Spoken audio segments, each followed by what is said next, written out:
All right, let's watch the wheel. All right, let's talk about this. Many of the comments were talking about torque steer, the axles braking, the lower control arm braking, or a traction bar braking. And actually, it was none of those things.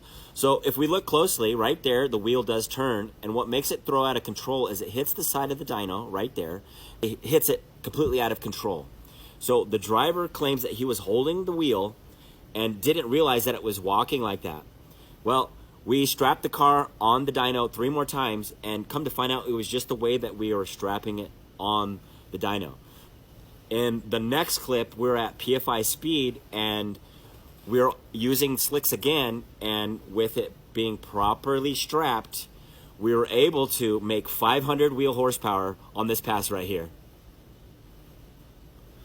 All right, to address the hood comes flying off. There was comments about the hood being held on by band-aids or hopes and dreams, and how does a hood even fall off on the dyno? Well, what you're seeing right here is the 3D printed hinges that we had on the car at the time. These are a production item now made out of solid billet aluminum, and you can see there's an integrated shock right in there.